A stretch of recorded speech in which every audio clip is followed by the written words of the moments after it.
521 years ago, Christopher Columbus landed in the New World, and his story is a strange one. Everybody knows the basic story of Columbus. In 1492, he sailed the ocean blue. But I had a hunch that most people's Columbus-related knowledge ends there. So I sent a camera crew out on the street today to ask the pedestrians of Hollywood Boulevard to tell the story of Christopher Columbus and his journey to the New World. And they did, and hopefully this will clear everything up. I have no idea, by the way, if this is, like, legal for me to be putting this on the video. If Jimmy Kimmel wants to sue me, tell us the story of Columbus. Columbus who? Christopher Columbus. Oh, Christopher Columbus? Christopher Columbus was the man who discovered the new country. He was the first one who landed the ocean. Set sail and landed there. He took his ships from Spain, went down past South America, came up and discovered the East Coast and the West Coast. He came to America and he ate Thanksgiving. He had Thanksgiving. Well, Columbus traveled the world, came to America, and whatever he came on must have been a canoe, kayak, same thing. I don't even know. Canoe, kayak, same thing. He came to America, and I guess he found it, I guess. What year did he sail here? 1842. 1842, I believe. Is that Snoop? I think it's 1700. All right, well, that's enough of that and the ridiculous history knowledge. So we're going to start in 1492. That's the year that Christopher Columbus actually sailed from Spain, going west across the Atlantic Ocean, running into islands in the Caribbean. We're going to go from that moment when about 80 or 90 or so Europeans traveled on 3 ships with Columbus. We're going to go about 200 years to 1692, when in a small colonial settlement in New England, more than 200 English settlers will be accused of witchcraft, and about 20 will be executed for witchcraft. So that would have been more than 20% of Columbus's entire crew. So we're basically going to see how Western Europeans create civilizations for themselves that they can execute their own. So today our problem is when Western Europeans, Western Africans, and North and South Americans come into contact for the first time, first sustained times after 1492, they've got to make choices. Are they going to uphold their traditional loyalties? Are they going to do things like they always have? Or are they going to form new alliances?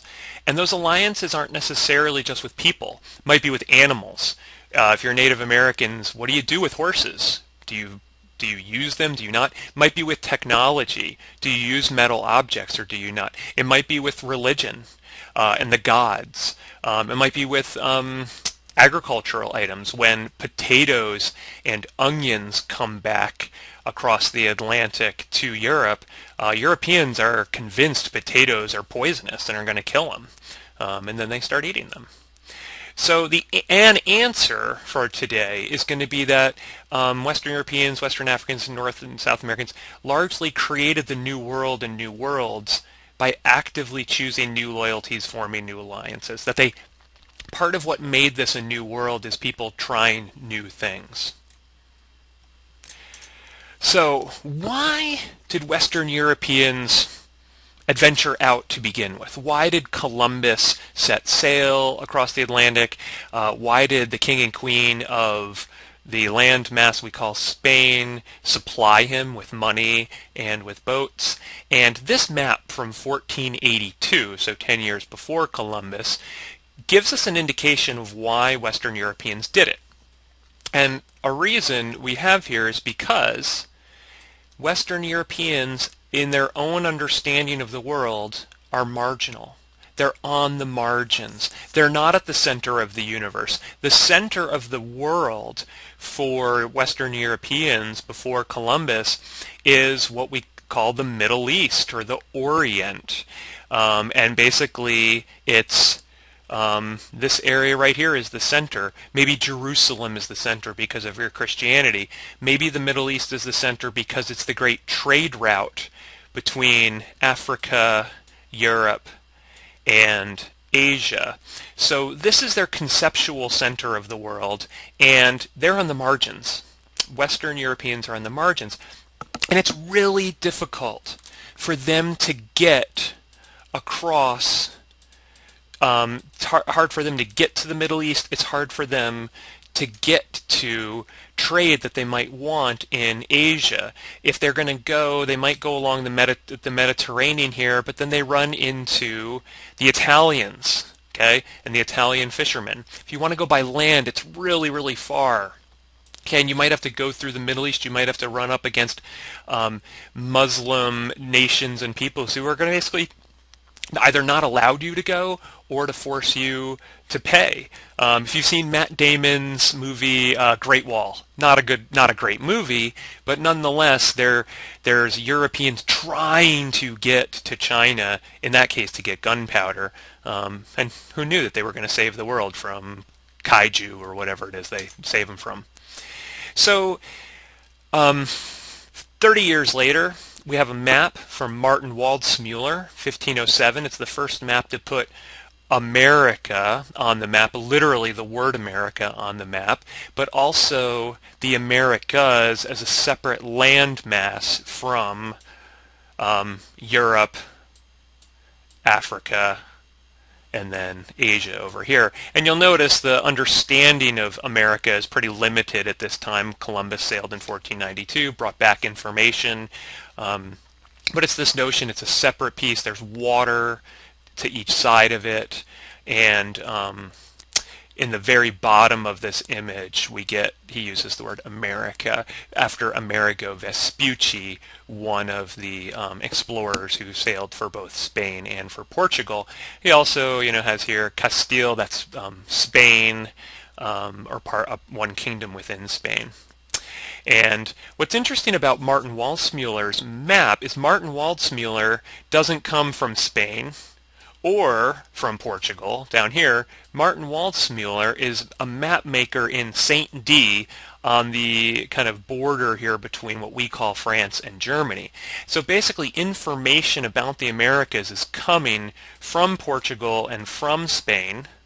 Then a map maker creates this new map, names it America. His maps then go out, and the name sticks. After 1507, map makers would just call it America, and then it gets North America, South America, and eventually we'll get a United States of America.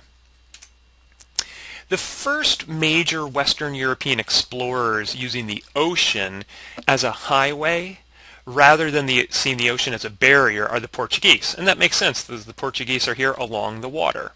And the Portuguese first fan out into islands here off the coast of West Africa, and then they interact with West African peoples. They go down, they go back up, they trade goods, sometimes they steal people and enslave people, and over time they keep testing out how much further can we go, how much further can we go, and then near 1500, around 1490, they, quote, discover that Africa has a bottom. And after that, Portuguese sailors will go all the way down and all the way up, and they'll actually meet up with Middle Eastern, with Chinese sailors here in Zanzibar, and they'll be trading goods. And you can see here, they'll trade, they'll go to India and trade for various goods. They'll then go on to these, basically create port towns along India and into China. Well, the Spanish follow on the heels of the Portuguese. And Christopher Columbus, who's an Italian sailor, is looking for someone to bank, to put money behind his great idea. And his idea is this: rather than go south, go west. Now, the reason Columbus has this idea is because he thinks the globe is much smaller than it actually is. Everybody knew, any smart European knew that the world was a globe. What Columbus thought was that the globe was much smaller. He basically thought this did not exist. So he thought by going west, he would hit Japan or lands in the Indian Ocean. That's why when he did hit these islands in the Caribbean, he called the people of the Indies, or Indians. And he sails back, and he brings some stuff with him, and he goes back a couple times. And the Spanish and the Portuguese information of his voyage starts percolating out, and partly because Columbus wants to lay claim to it, but other explorers go. The first crew to circumnavigate or go around the entire world this way is the crew of Ferdinand Magellan. Now, Magellan himself didn't make it. He died en route. But his crew goes south of South America. They get to the Pacific Ocean. Then they go. And they come all the way back. And basically all of them die. But they did it, and so we remember their names. Hooray for them. Well, after Columbus, what we see is a whole bunch of Western Europeans do exploring. They look for new worlds. So there's Columbus. There's Jean-Jacques Cartier. There's John Cabot, he's called by the English. His name is Giovanni Cabuto. He's an Italian, but they call him John Cabot. We have Columbus. We have Sir Francis Drake going down this way. Here's Magellan, and we also have people going into the Indies, the Indian Ocean, and all these lands. So Western Europeans have found and created the concept that the ocean can be a highway, not a barrier. The ocean is now a grand road to get other places rather than keeping them away from other places. Now this map is from the 1520s, and it's from Diego Ribeiro, and I bring this up because this map is a primary source. Primary sources are sources from the time period, created in a time period that we can analyze to tell us about that time period. We can look at here's what they kind of know in 1520, what's there, but also you can see the emphasis, like what's the center of this map? The Atlantic Ocean is now the center of this map. Unlike the map from 1482 where the center was the Middle East. We analyze this map to try to get an understanding of how our perceptions of the world changing.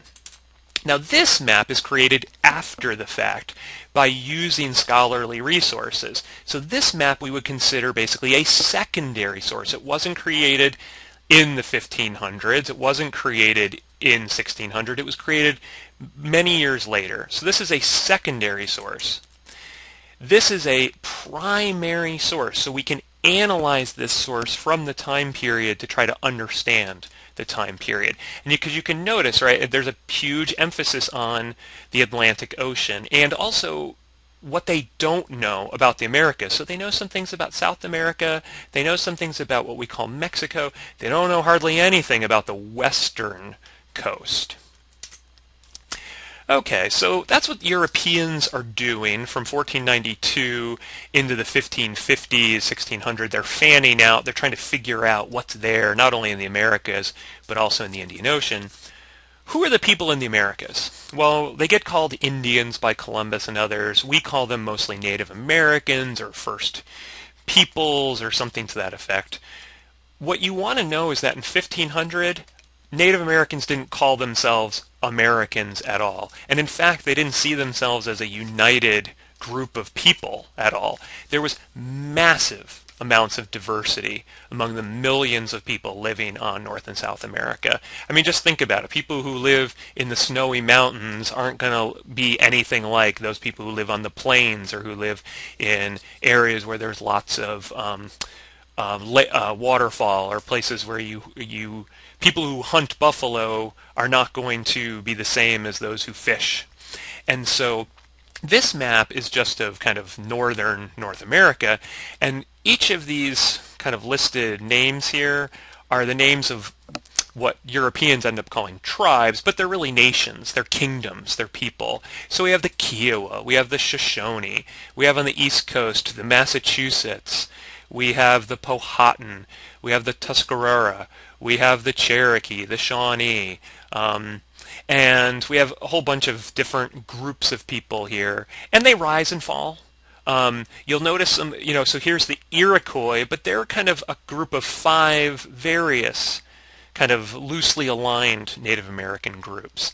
And Just like all other peoples all over the world, certain kingdoms rise, certain kingdoms fall, and they have different languages, often different religions. They trade, they interact, they have wars, just like every other locations of civilization. One perfect example of this is in what we call Mexico today, where a new empire emerged by the time Columbus and others arrived, called the Mexica, or the Aztecs, they're often called. And the Mexica were a powerful war-making Native American group who took power over other local Indians and ruled over them and demanded tribute. So these people would basically pay money to the Mexica, give goods, offerings, and the Mexica would, on one hand, not attack them and protect them. Well, when the Spanish show up, it'll be them overthrowing the Mexica, toppling the top of the Mexica, and basically putting themselves in power there. Not destroying, not killing all the Indians, but rather the Spaniards want to make themselves the top of the pyramid, the top of the food chain that would include other Native Americans. Here's an artist rendering of the main city of Mexica, Tenochtitlan, which basically, was a man-made city in the middle of a lake with great moats. I mean, it looks like something maybe out of Lord of the Rings, although I guess everything in Lord of the Rings is somehow in a mountain. They're always like trying to fight over mountains. I guess the dwarves always want their gold. I don't know. But this is just an artist rendering, and you can see with roads, with buildings and dwellings. Just like other civilizations, some Native American kingdoms are really advanced. Some are hunters and gatherers. This is true all throughout the world. Now, when Europeans show up, it's not the case that they just go out and dominate over Native Americans. What they do is they negotiate, exchange, sometimes go to war, sometimes trade. And for some Native Americans, the arrival of a new power could be beneficial to them. Doña Marina, this is what the Spaniards call this woman, La Malinche is what Mexicans end up calling her later. She was a young woman, probably Mayan, who was enslaved. She was basically sold from one group to another.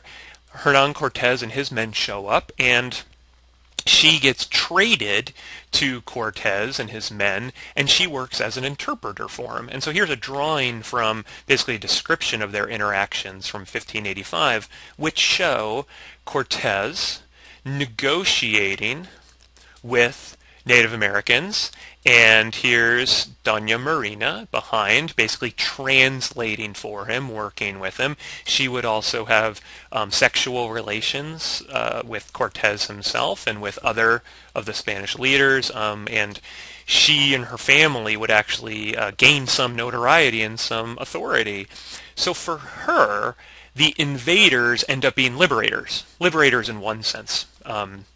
And Cortez and his men end up toppling the Mexica regime, and one of the reasons they take power and authority is the use of horses, which Native Americans do not have, the use of steel and iron weaponry, which Native Americans do not have.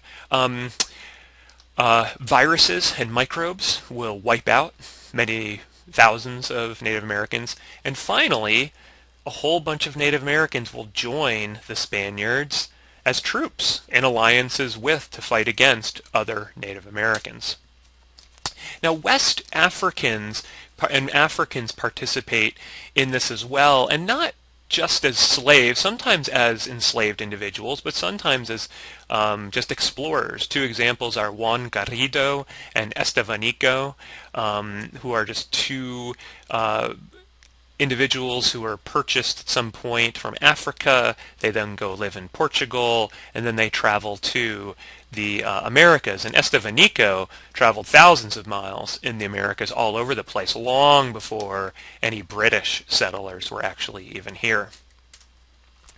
Now, what emerges is this thing we call the Columbian Exchange, of a massive exchange back and forth of goods and animals and microbes. So from Europe, Africa, and Asia to the Americas, here's what comes over. We get onions. Actually, you know what? Now would be a really good time to see...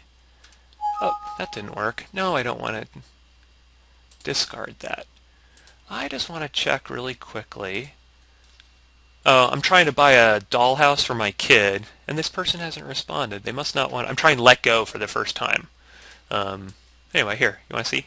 I'm trying to buy it from Brown, whoever Brown is. They haven't responded. Look, is the dollhouse still available?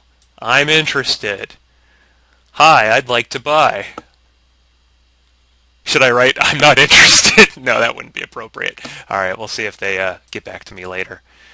Okay. Whoop, that's not what I want to do.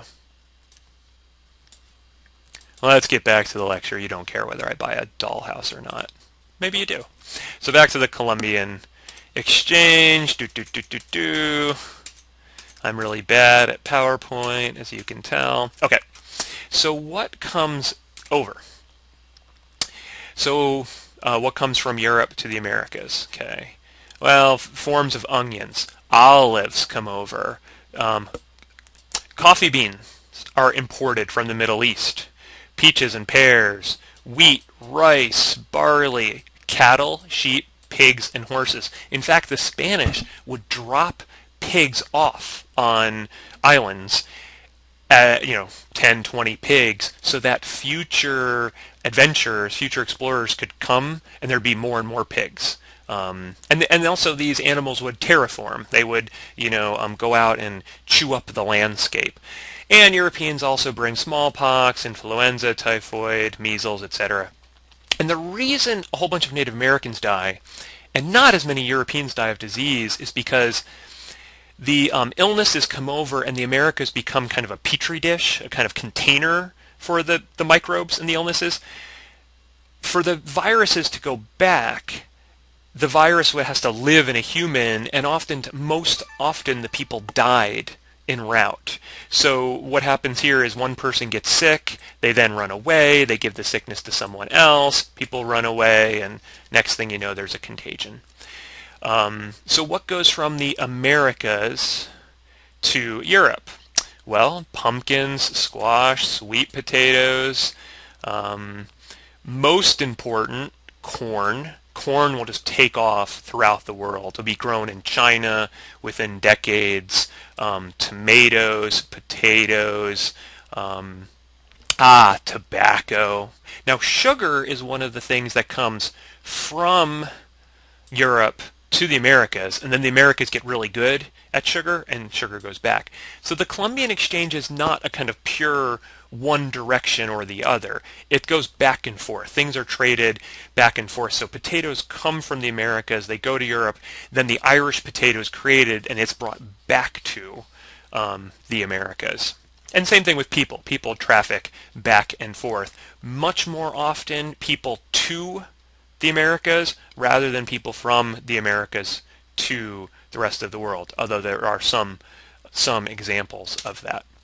Now, the first most important resource that Europeans, especially the Spanish, extract is silver, especially at mines like the Mountain of Potosi, which is kind of drawn here, where basically they cut deep into the mountain, they get these massive silver finds. Now, the reason silver is so ridiculously important is because China has an all-silver currency at the time, which means basically if you want to have money, you want to create money in China, you got to have silver to back it up. They don't just make money out of nothing.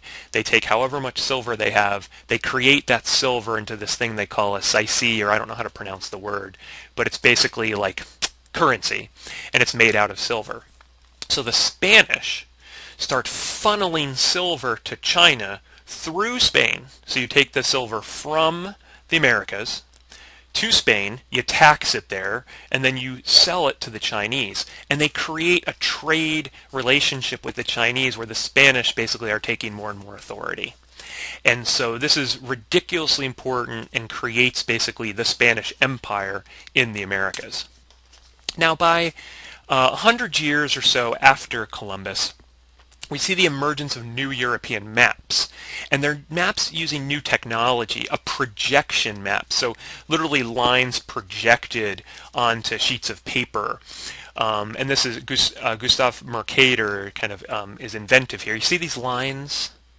See these lines here all over the map? Those lines are for nautical navigation.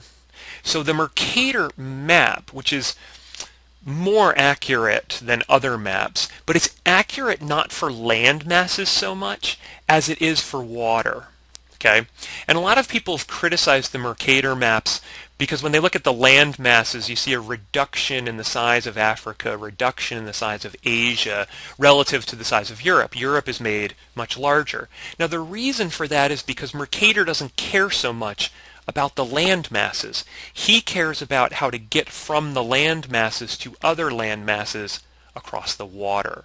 And anytime you're taking a sphere and trying to make something flat, you're going to distort the image. Okay, so maps are distortions.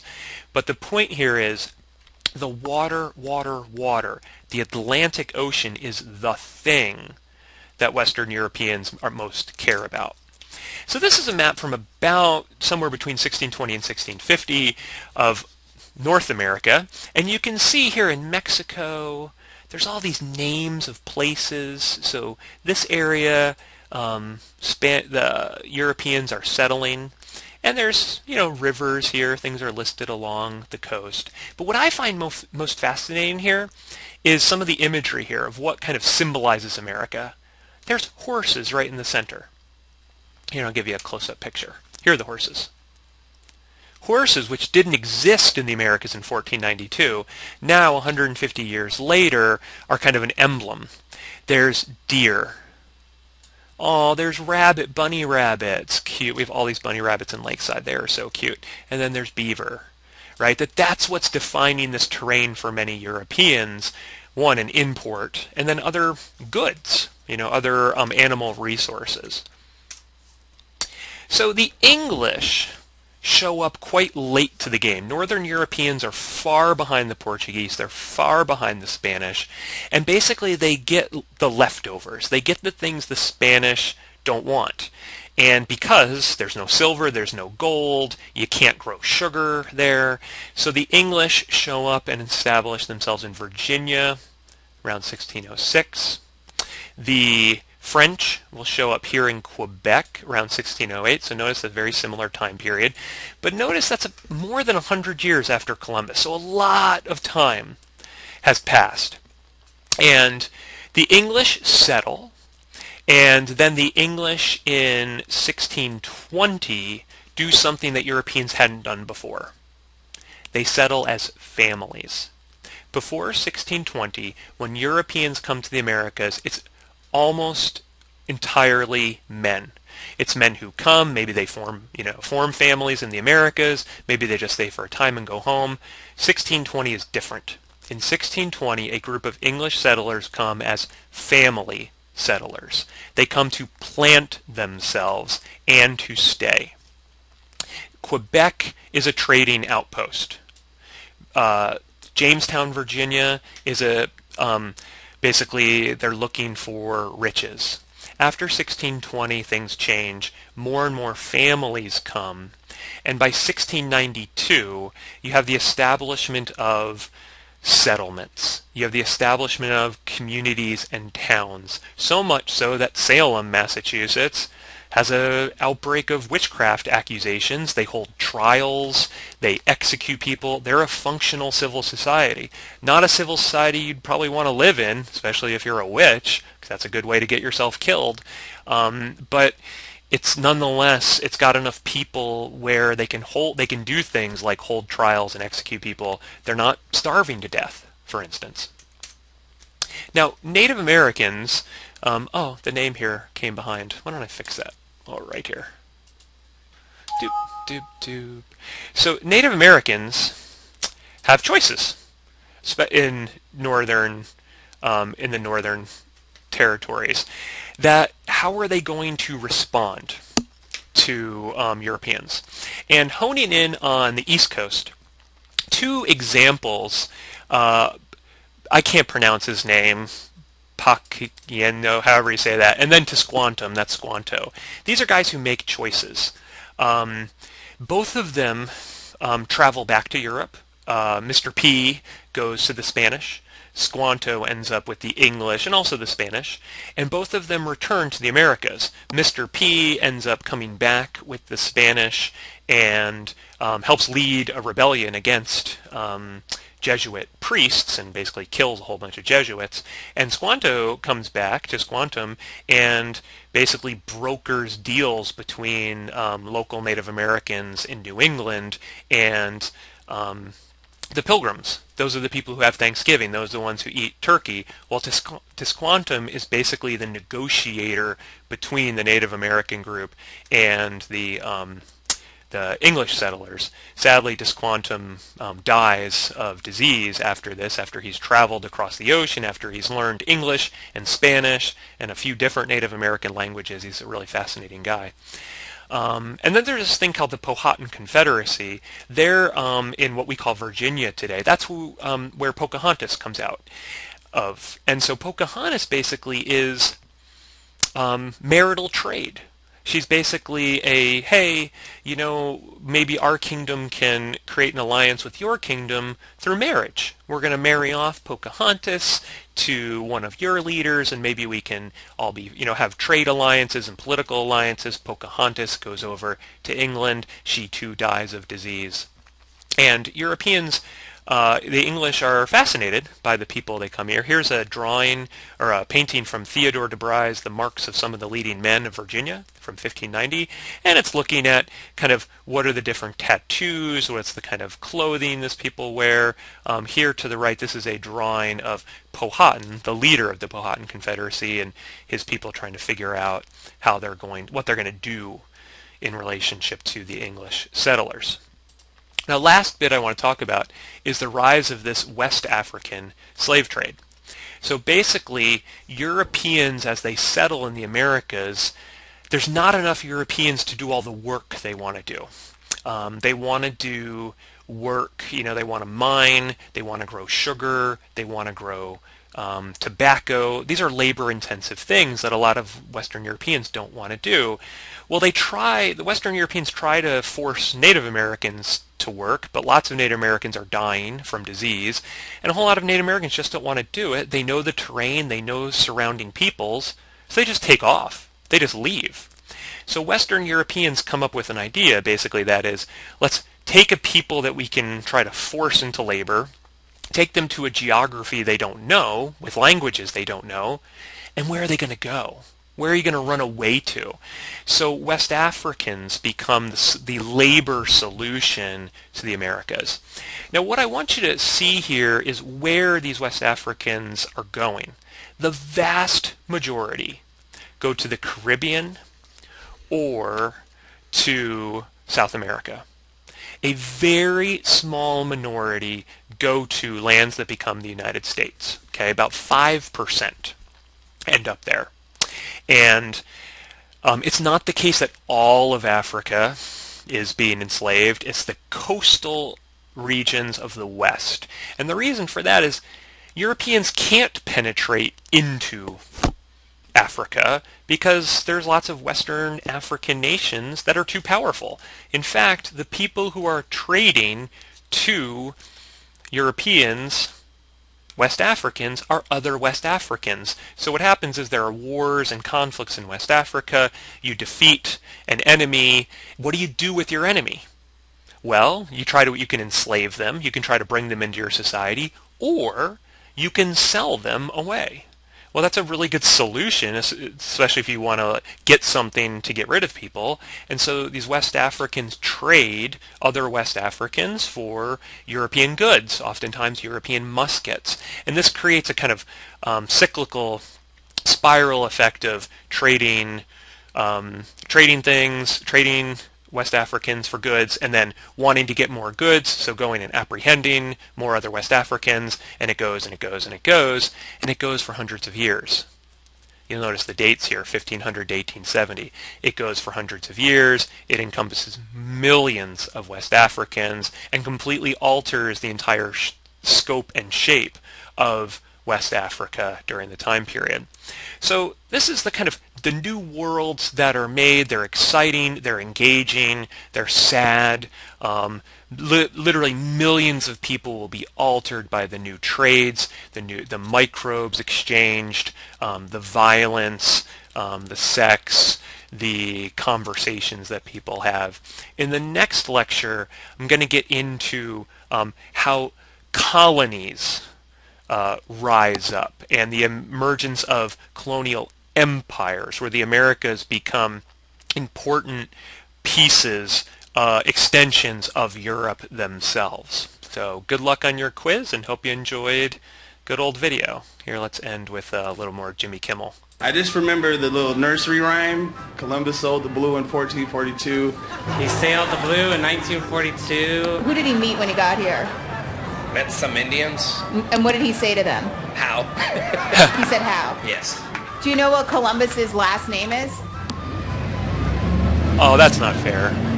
No. Nope. You guys don't know Columbus's last name? No. Well, his name was Cristobal Colon. Italian, because he was an Italian fella. Yes. I think it's something Spanish, like Juan. Yes. So tell me his full name. Christopher Joaquin Columbus. That's right. Where did he land in America? Is it Florida? I think Florida, yeah. Miami. I love that accent. Some water. Fiji. So, Fiji, man, Jimmy Kimmel, you need to get more views, man. That's not very many. You need, I bet. Anyway, have a good day, guys.